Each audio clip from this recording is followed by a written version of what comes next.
આકાશવાણી અમદાવાદ વડોદરા. હવે સાંભળશો બોટાદ જિલ્લાનો સમાચાર પત્ર. લેખક પ્રકાશ ભીમાણી. બોટાદ જિલ્લામાં ઉનાળાની ગરમીની અસર દેખાઈ રહી છે. જોકે બોટાદ શહેર અને આસપાસના વિસ્તારોમાં પર્યાવરણ પ્રેમીઓએ શરૂ કરેલ મિશન ગ્રીન અભિયાનથી વાવવામાં આવેલા વૃક્ષો વાતાવરણને સુધારવામાં મદદરૂપ થઈ રહ્યા છે. બોટાદ જિલ્લાની સ્થાનિક સ્વરાજની ચૂંટણીમાં મોટાભાગની બેઠકો પર ભાજપની જીતને લઈને કાર્યકર્તાઓમાં આનંદ જોવા મળ્યો હતો.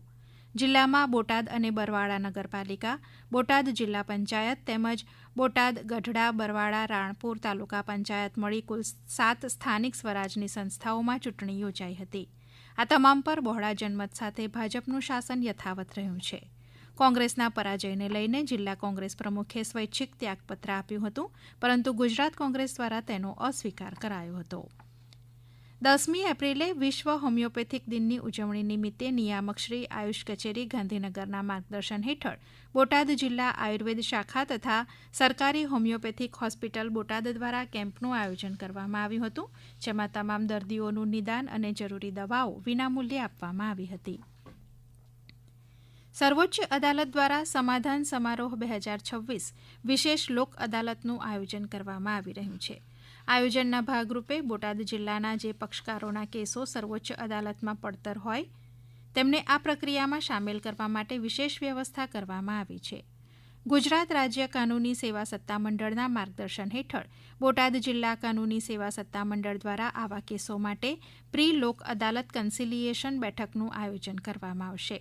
બોટાદ જિલ્લાના તમામ હિતધારકો અને અરજદારોને આ તકનો મહત્તમ લાભ લઈ વર્ષો જૂના કાયદાકીય વિવાદોમાંથી મુક્તિ મેળવવા જિલ્લા કાનૂની સેવા સત્તામંડળ દ્વારા જાહેર અપીલ કરવામાં આવી છે.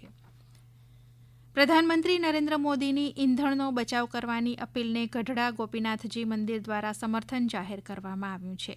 ગઢડામાં ગોપીનાથજી મંદિરે ધાર્મિક મેળાવડા, ધાર્મિક ઉત્સવો સહિતના આયોજન નહીં કરવાનો નિર્ણય કરાયો છે. ઉપરાંત પ્રાઇવેટ વાહનોનો જરૂરિયાત પૂરતો ઉપયોગ કરવા તેમજ સ્વામિનારાયણ સંપ્રદાયના સત્સંગીઓએ જ્યાં સુધી જાહેર વાહનોથી કામ ચાલે ત્યાં સુધી પોતાના પ્રાઇવેટ વાહનોનો ઉપયોગ ન કરવા ગોપીનાથજી મંદિરના ચેરમેને સૂચના આપી છે. પીએમ શ્રીની પેટ્રોલ ડીઝલ વપરાશ ઘટાડાની વાતને લઈ જિલ્લામાં સ્થાનિક તંત્ર દ્વારા વિવિધ અપીલ કરવામાં આવી છે. તે મુજબ બોટાદ જિલ્લા વડા દ્વારા કોઈપણ રજૂઆત કે મુલાકાતે આવતા લોકો માટે શક્ય હોય તો રૂબરૂ મુલાકાતના બદલે ટેલિફોનિક સંપર્ક સુવિધા શરૂ કરવામાં આવી છે. તે માટે હેલ્પલાઇન નંબર પણ જાહેર કરાયો છે. 1 મે ગુજરાત સ્થાપના દિનના અવસરે બોટાદ સહાયક પ્રાદેશિક વાહન વ્યવહાર કચેરી દ્વારા માર્ગ સલામતી ટ્રાફિક નિયમોના પાલનને પ્રોત્સાહન આપવા વિશેષ ચેકિંગ ડ્રાઇવનું આયોજન કરાયું હતું. આ ઝુંબેશ અંતર્ગત બોટાદ જિલ્લામાં અનધિકૃત એલઈડી લાઇટ ધરાવતા વાહનો, HSRP નંબર વિના પ્લેટ વિના ચાલતા વાહનો, રોંગ સાઇડ ભયજનક રીતે વાહન ચલાવવાના કિસ્સાઓ, વાહનની નિર્ધારિત ક્ષમતા કરતાં વધુ મુસાફરોને બેસાડવાના તેમજ નો પાર્કિંગના ભંગ જેવા ગુનાઓ સામે સઘન કાર્યવાહી હાથ ધરવામાં આવી હતી. ગુજરાત સ્થાપના દિન જેવા ગૌરવશાળી પ્રસંગે તમામ નાગરિકો ટ્રાફિક નિયમોનું સ્વૈચ્છિક રીતે પાલન કરે તે અંગે અપીલ કરાઈ હતી. માર્ગ સલામતીના હિતમાં આવી કામગીરી આગામી દિવસોમાં પણ સતત ચાલુ રહેશે. ગુજરાત માધ્યમિક અને ઉચ્ચતર માધ્યમિક શિક્ષણ બોર્ડ ગાંધીનગર દ્વારા લેવાયેલ ધોરણ 10નું બોટાદ જિલ્લાનું 87.59% જેટલું ઊંચું પરિણામ આવ્યું છે. બોટાદ જિલ્લાની કુલ 13 સરકારી શાળાઓએ 100% પરિણામ મેળવ્યું છે.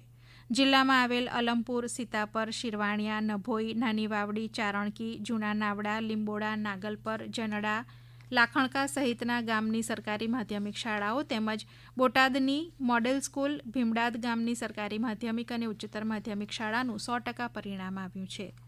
ધોરણ 12ના પરિણામમાં પણ બોટાદ જિલ્લાનો દેખાવ સરસ રહ્યો છે. સામાન્ય પ્રવાહમાં બોટાદ જિલ્લાનું 96.18% પરિણામ આવ્યું છે. જિલ્લામાં 12 સામાન્ય પ્રવાહમાં 100% પરિણામ ધરાવતી શાળાઓ રહી છે. સાથોસાથ ધોરણ 12 વિજ્ઞાન પ્રવાહમાં બોટાદ જિલ્લાનું પરિણામ 90.99% આવ્યું છે, જેમાં સરકારી ઉચ્ચતર માધ્યમિક વિજ્ઞાન પ્રવાહની 2 શાળાઓ પૈકી એક શાળા ગઢડા સરકારી ઉચ્ચતર માધ્યમિક શાળાએ વિજ્ઞાન પ્રવાહમાં 100% પરિણામ પ્રાપ્ત કર્યું છે. આપ સાંભળી રહ્યા હતા બોટાદ જિલ્લાનો સમાચાર પત્ર. લેખક પ્રકાશ ભીમાણી. પ્રસારણ આકાશવાણીના અમદાવાદ વડોદરા કેન્દ્ર પરથી કરવામાં આવ્યું.